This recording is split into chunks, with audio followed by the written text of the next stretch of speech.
میرے عزیز دوستوں اور بزرگوں، تکلیف اس بات سے بھی ہوتی ہے کہ سپریم کورٹ کے ایک جج جو اس بینچ پر بیٹھ کر ججمنٹ لکھے، ریٹائرمنٹ کے بعد انٹرویو میں کہتے ہیں کہ جو مندر کو توڑ کر مسجد بنائی گئی وہ خود غلط تھا۔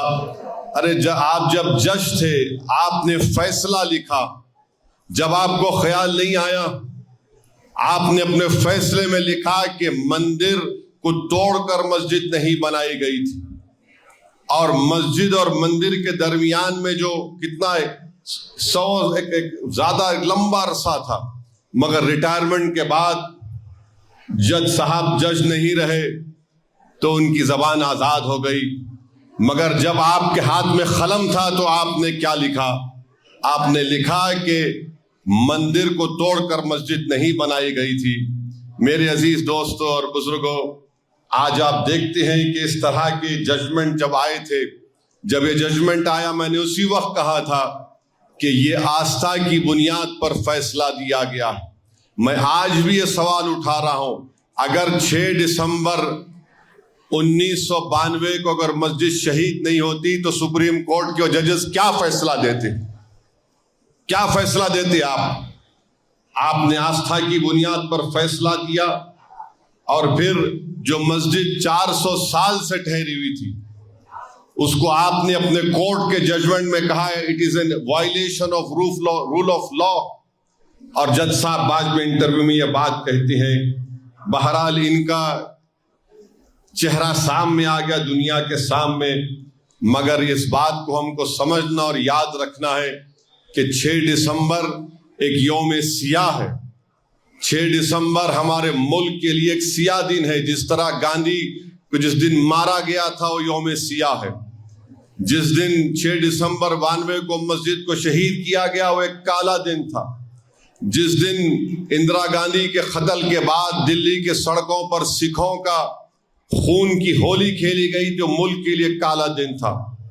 جس وقت 2002 میں گجرات اور احمد آباد میں فسادات ہوئے وہ ایک یوم سیاہ تھا۔ تو یہ ایسی چیزیں ہیں جس کو ہم کبھی نہیں بھول سکتے، نہ بھولنا چاہیے۔ یاد رکھیے، اگر قانون کی بالادستی رہے گی، رول آف لا رہے گا، تو جمہوریت مضبوط ہوگی، انصاف مضبوط ہوگا۔ اور اگر انصاف کرنے والے ریٹائرمنٹ کے بعد اس طرح کی بات لکھتے ہیں، انٹرویو میں بولتے ہیں، تو خود وہ اپنا تماشا کر رہے ہیں اور اپنے چہرے کو بے نقاب کر رہے ہیں۔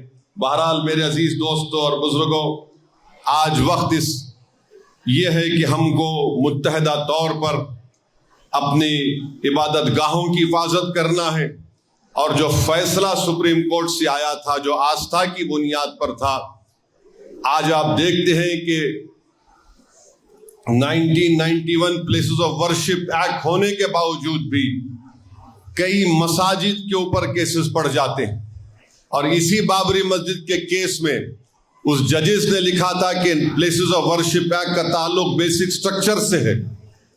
سپریم کورٹ ایک بات بولتا ہے اور لوور کورٹ اس کو قبول نہیں کرتا ہے۔ بہرحال ہم کو جتنی اللہ نے ہم تمام کو صلاحیت دی ہے، ہم آئین کو مضبوط رکھیں، قانون کی بالادستی کو برقرار رکھیں یا رول آف لا کو برقرار رکھیں، اور ایسی طاقتوں کو پہچانیں جو ملک کے آئین کو، انصاف کو کمزور کرنا چاہتے ہیں۔ یاد رکھیے، اس ملک کا کوئی مذہب نہیں ہے، یہ ملک تمام مذہب کے ماننے والوں کا ہے۔ اگر کوئی یہ کہے گا کہ یہ ملک ایک مذہب کا ہے تو پھر یاد رکھیے ہم ان عظیم آزادی کے مجاہدین کی قربانی کو رائگاں جانے دیں گے، کیونکہ اس وقت ہندو مسلمانوں نے مل کر، سکھوں نے، عیسائیوں نے مل کر انگریزوں سے اس ملک کو آزاد کروایا تھا، اور ہمارے بزرگوں نے یہ خواب دیکھا تھا، اور اسی لیے اس طرح کا آئین بنایا، کانسٹیٹیوشن بنایا 1950 میں جو ہم نے آئین اپنے آپ کو دیا۔